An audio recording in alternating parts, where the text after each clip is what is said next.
We were doing the chapter Thinkers, Belief and Building, in which we started the topic discovering stupas or stups. Okay, we talk about Sanchi stups. So now we will discuss or we will talk about Amravati stups.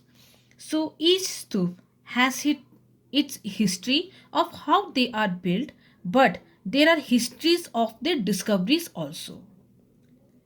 So let us now turn to some of these.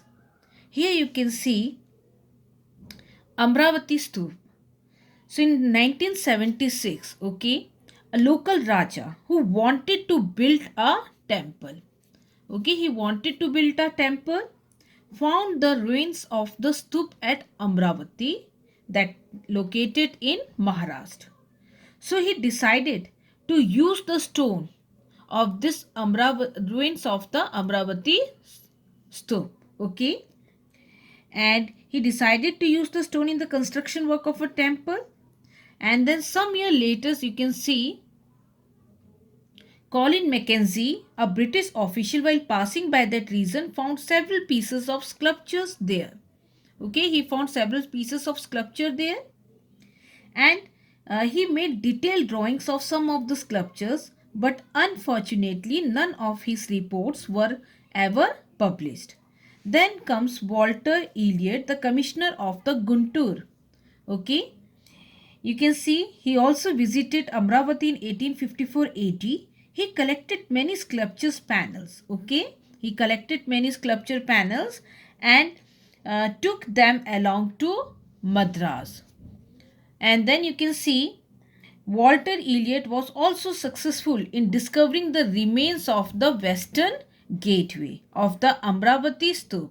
He arrived at the conclusion that the stup at Amravati was one of the largest and most magnificent of the Buddhist stup.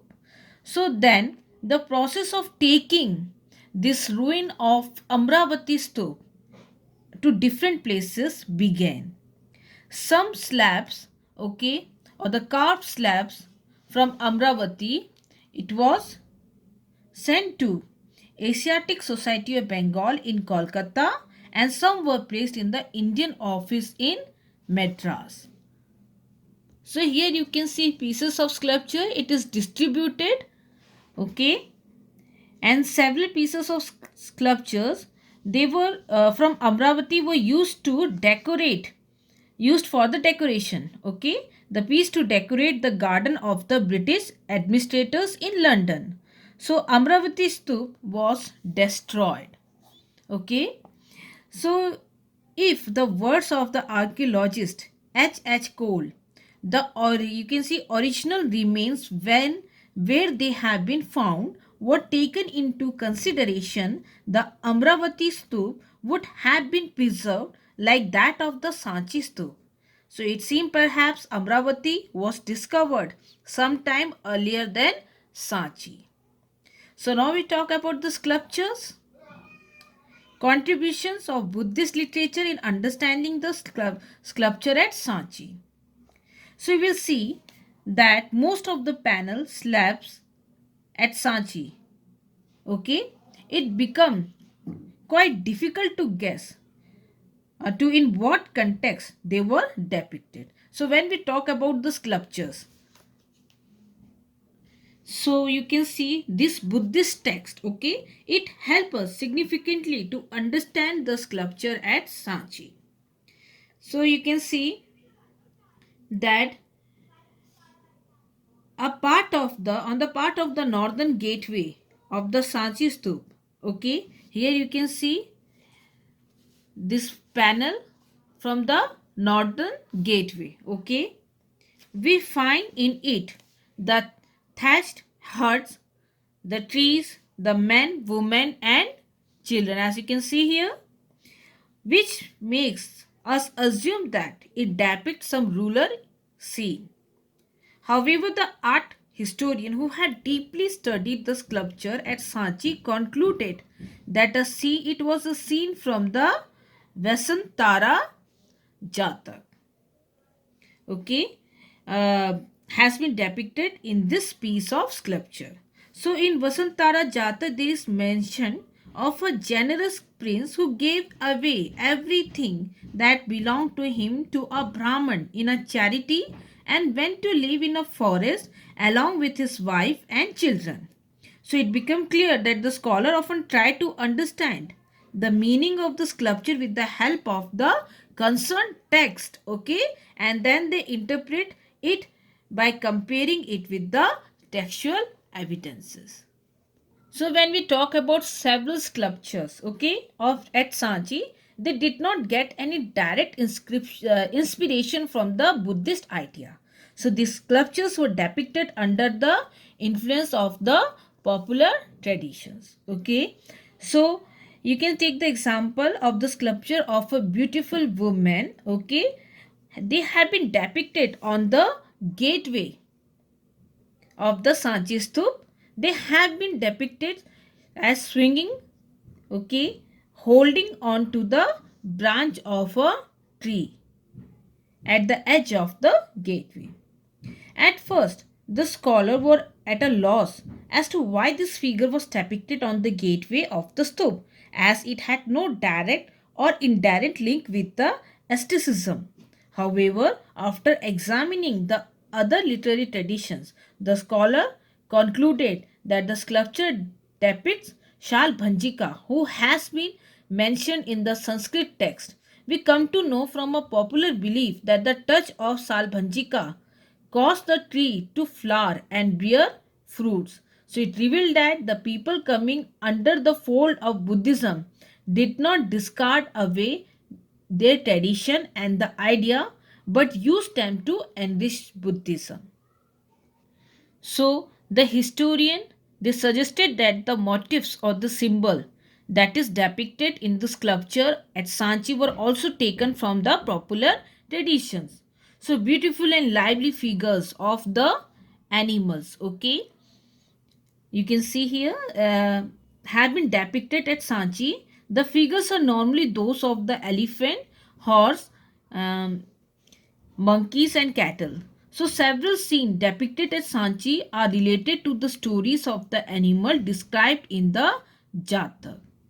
So according to some scholars, these animals were perhaps depicted in order to attract the visitor by lively scenes. So we should remember that often animals were used to symbolize the human features.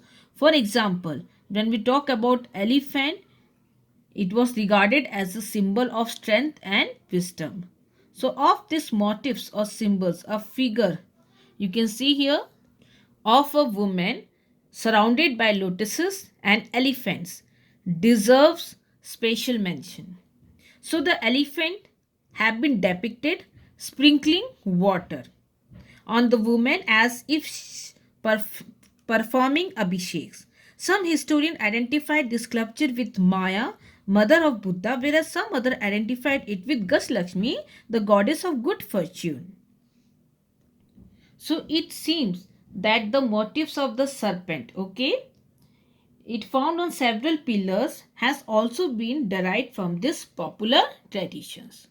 So the hagiographies or the biography writing on the lives of the saint here it's about Buddha also helps significantly in understanding the Buddhist sculpture. Okay, the historian have succeeded in interpreting the Buddhist sculpture by examining these hagiographies of the Buddha. So the Buddha, he achieved enlightenment while meditating under a tree. Okay. So thus there were several early sculptures tried to show the presence of Buddha through the symbol. They did not show the Buddha in human form. For example, it is empty seat. Okay. So in the Buddhist sculpture symbolizes the meditations of the Buddha. In the same way, stup became the, when we talk about stup here, it became the symbol of representing the state of Mahaparinirvan. Stupas were generally built on the relics of the Buddha. The wheels in the Buddhist sculptures, okay, was meant to represent the first sermon delivered by the, or the first speech, lecture delivered or teaching delivered by the Buddha at Sarnath. So we should remember that the Buddha delivered the first religious discourse or sermon in Deer Park at Sarnath near Varanasi on Ashra Purnima. It came to be known as Dharam Chakra Parvatan, or you can see setting in the motion of the wheel of Dharam. So the sculpture have motifs or symbol, should not be interpreted literally. For example, the tree depicted in the Buddhist sculpture does not stand simply for a tree, but it stand, you can see depiction symbolizes an event in the life of the Buddha. So here you can see the growth of the Puranic Hinduism. When we talk about Vaishnavism and Shaivism, that have been already discussed in the present chapter, okay. So Vaishnavism, it recognize 10 incarnation of Vishnu, okay. So different incarnation of Vishnu were popular in different part of the country. In fact, recognizing the local deities as a form of Vishnu was an important step taken in the direction of creating a more unified religious traditions. So sculptures here you can see registered a significant growth under Puranic Hinduism during the period. So many incarnations of Vishnu were represented in sculptures. Even other deities was also depicted in sculpture. And when we talk about Shiva, it was symbolized by the link. He was also represented in human form. And the attributes, okay, of the deities here, they were depicted through symbols such as headdresses, ornament, ayudhas, okay, weapon or auspicious object the deities hold in their hand, and the postures of their sitting. So the historian, okay, they succeeded in understanding the meaning of these sculptures by examining the story behind them carefully. Many of the story have been mentioned in the Puranas, okay, or Puran, that was compiled by the Brahman. Okay, it was Puran were compiled by the Brahmans, and you can see by about the middle of the first millennium AD, they were generally written in simple Sanskrit verse, and then you can see traditionally they were read aloud so that everybody could listen to them. We should remember that according to the Brahminical text, the women and the Shudras, okay, were not allowed to read Vedic text. However, they could listen to the Puran. So most of the stories of the Puran, okay, it evolved through interaction among people. So the travelings of the merchant, the priest and the common folk from one place to another. They move from one place to another, exchange. It helped to exchange their beliefs and ideas. So Vasudev Krishna was an important local deity of the Mathura region. However, his worship spread almost throughout the country gradually. Okay, then we talk about the construction of the temple or building the temples.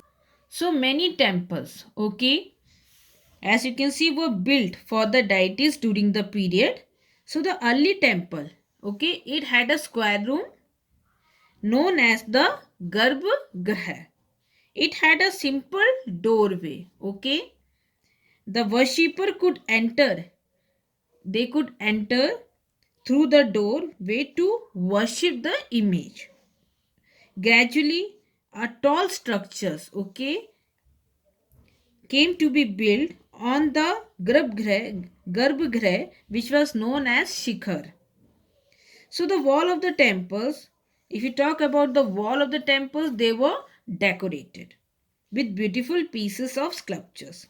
And with the passage of time, you can see the temple architectures registered a significant growth. Large assembly hall, you can find large assembly hall, gateway, and you can see here huge walls and imposing gateway came to be built in the temples. So arrangement for water supply later, okay, also made in some temples.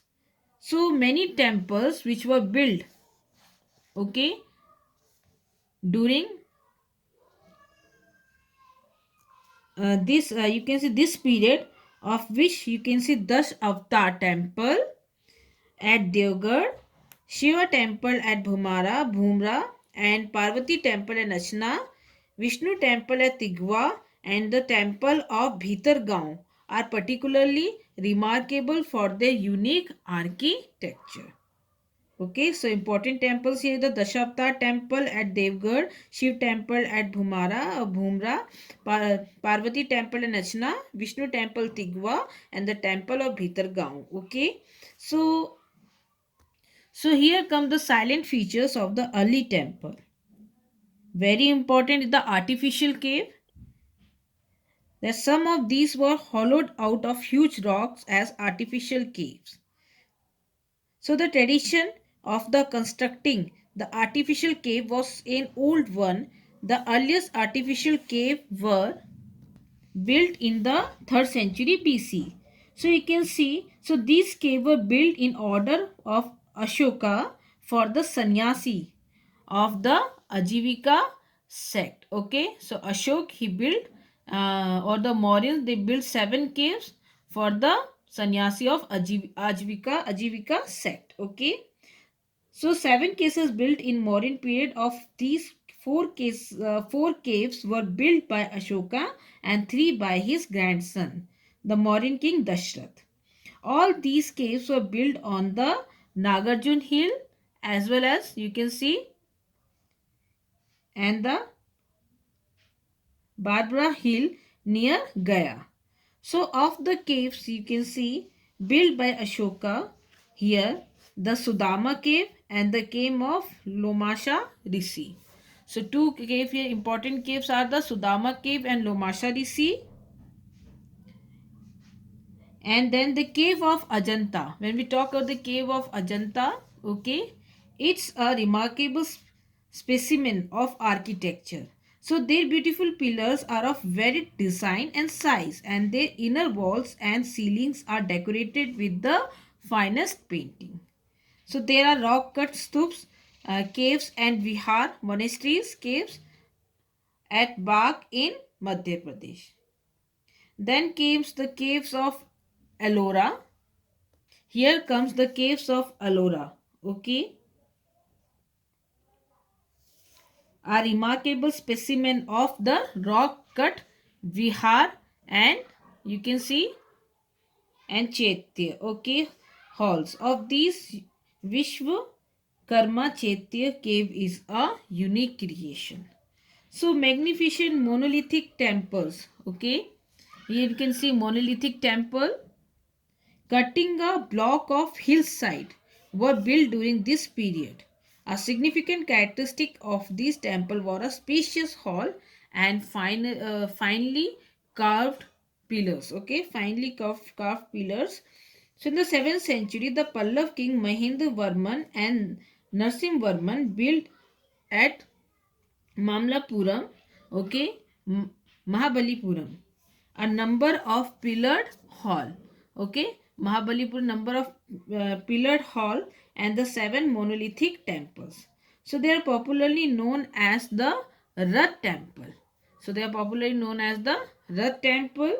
So this tradition reached in climax in the Kailasnath temple of Ellora. So the entire structure of the temple is carved out of a single piece of rock. That is the feature, that the entire structure is built with a single piece of rock.